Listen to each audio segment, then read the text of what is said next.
Assalamualaikum warahmatullahi wabarakatuh dan salam sejahtera. Nama saya Muhammad Hanif bin Alamsyah. Nombor metrik JK13886-21 dan hari ini saya akan membentangkan tajuk kursus JKA 325E Indigenous Ethnography of Malaysia dan saya mulakan dengan pengenalan. Masyarakat pribumi Indigenous People adalah sebuah masyarakat yang tinggal di sebuah kawasan bagi tempoh yang lama. Sebahagian masyarakat orang asli di Malaysia mempunyai penempatan di lembah sungai dan pinggir hutan yang kaya dengan sumber makanan dari pelbagai jenis tumbuhan dan hidupan liar. Mereka secara umumnya bergantung hidup dengan sumber alam seperti bercucuk tanam, memburu dan sebagainya. Kehidupan yang berlatar belakangkan alam sekeliling yang menjadi telah melatih serta membentuk pemikiran mereka untuk menilai alam sebagai panduan dalam kehidupan seharian. Masyarakat orang asli lebih peka apabila berinteraksi dengan alam bagi mengimbangi diri mereka dengan unsur alam seperti perkara yang buruk tidak berlaku. Pembentangan diteruskan lagi dengan masyarakat orang asli di Malaysia. Masyarakat orang asli di Malaysia adalah kumpulan minoriti yang terdiri daripada kaum Bumiputera Sabah dan Sarawak serta kumpulan orang asli di Semenanjung Malaysia. Masyarakat orang asli di Semenanjung Malaysia di bawah pengurusan Jabatan Kemajuan Orang Asli yang dikenali sebagai JAKOA. Kumpulan masyarakat ini terdiri daripada Negrito, Senoi dan Melayu Proto. Perbezaan setiap kumpulan orang asli merujuk kepada cara dan corak kehidupan mereka berdasarkan kedudukan geografi. Pembahagian kumpulan juga berdasarkan rupa bentuk, fizikal serta bahasa percakapan dan dialek yang digunakan dalam kalangan mereka. Dalam tugasan kajian ini, saya dan ahli kumpulan telah memilih orang asli dari suku kaum Jahud.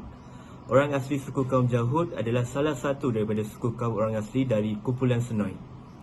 Majoriti pendapatan masyarakat orang asli Jahud di negeri Pahang adalah seramai 6,145 orang.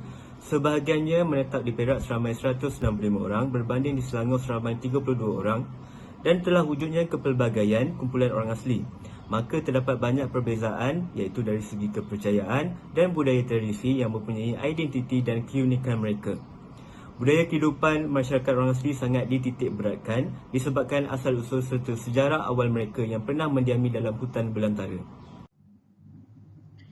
Assalamualaikum warahmatullahi wabarakatuh. Saya Nurhayati Bakri alias Muhammad Bakri dengan nombor metrik JK1381321.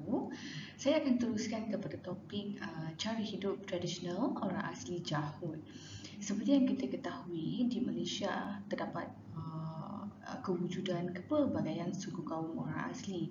Dengan itu banyak perbezaan yang boleh dilihat dari aspek kebudayaan, adat resam dan pertuturan bahasa atau cara hidup tradisional yang masih mereka amalkan sehingga kini.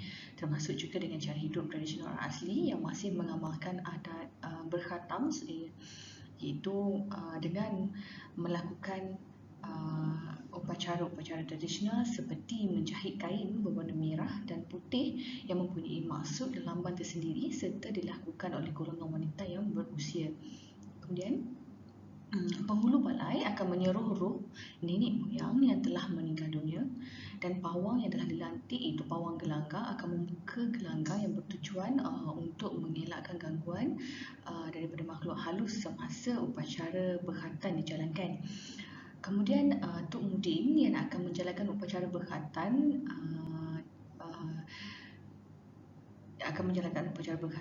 dan kanak-kanak akan berendam di dalam sungai kemudian dipakaikan dengan busana seperti raja. Selepas 3 hari upacara berkhatam berlangsung, bendera akan diturunkan, bendera yang berwarna merah tadi itu akan diturunkan menandakan upacara berkhatam telah selesai.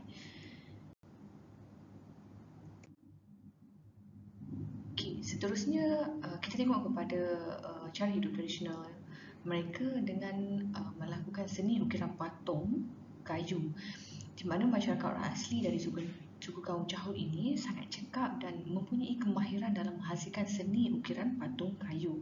Fungsi ukiran patung kayu ini terbahagi kepada beberapa elemen iaitu dari segi ekonomi, kepercayaan, perhiasan dan perubatan. Ukiran kayu patung yang dihasilkan mempunyai nilai dan budaya yang menjadi lambang spiritual dan lambang identiti daripada persekitaran termasuk alam sekitar dan ataupun alam sekeliling. Dari aspek kepercayaan, suku kaum Jahud ini mengamalkan kepercayaan animisme yang mengamalkan bahawa setiap perkara di dunia ini ada hubungan dengan penunggunya. Setiap ukiran yang dibuat juga dipercayai mempunyai kaitan dengan kepercayaan mereka. Okay, seterusnya dari segi pernikahan suku kaum Jahud adalah merupakan cara hidup tradisional mereka juga, di mana adat pernikahan bagi suku kaum Jahud ini pengantin perempuan akan dipakaikan dengan baju kurung tradisional Kedah dan pengantin lelaki dipakaikan dengan baju Melayu. Kemudian mereka juga mengamalkan jamuan makan yang memberi simbolik dalam meraihkan pengantin dan keluarga pengantin. Pihak pengantin perempuan juga akan dijamu dengan sirih oleh pihak pengantin lelaki dan kedua-dua pengantin tersebut akan membalas suapan sirih. Majlis menyambut menantu dikenali sebagai mengadu hal kerana pengantin lelaki akan bercerita dan mengadu hal tentang pengantin perempuan kepada keluarganya. Okay, seterusnya kita akan lihat kepada kegiatan ekonomi orang asli Jahud, di mana suku kaum Jahud ini mengamalkan kegiatan ekonomi yang berteraskan pertanian dan peladangan dalam menjana pendapatan dengan bertani dan bercucuk tanam sebagai sumber pendapatan dan ekonomi mereka. Suku kaum Jahud ini juga menjalankan kegiatan seperti penorehan getah sebagai sumber ekonomi. Seni pengikaran kayu itu tadi juga merupakan salah satu sumber kegiatan bagi masyarakat orang asli dalam menjana pendapatan. Ukiran kayu ini mempunyai permintaan yang tinggi dan orang luar ataupun pelancong sanggup menawarkan harga yang berpatutan kerana setiap ukiran kayu itu mempunyai figura seperti haiwan, elemen atau elemen-elemen yang cantik dalam corak ukiran kayu itu. Okay, sebagai kesimpulan, susul galus secara suku kaum orang asli Jahud boleh dikatakan panjang dan sudah pastinya terdapat perbezaan yang cukup banyak dengan kebudayaan hidup bagi masyarakat bukan asli. Masyarakat orang asli dikatakan mempunyai adat dan kepercayaan tersendiri yang begitu unik. Keunikan adat dan budaya telah menjadikan masyarakat ini mencapai kestabilan dari aspek sosial dan ekonomi. Masyarakat orang asli Jahud sememangnya mempunyai satu budaya, aktiviti ekonomi serta adat di mana terbukti mereka mampu untuk mempertahankan warisan ini dengan baik. Sekian, terima kasih.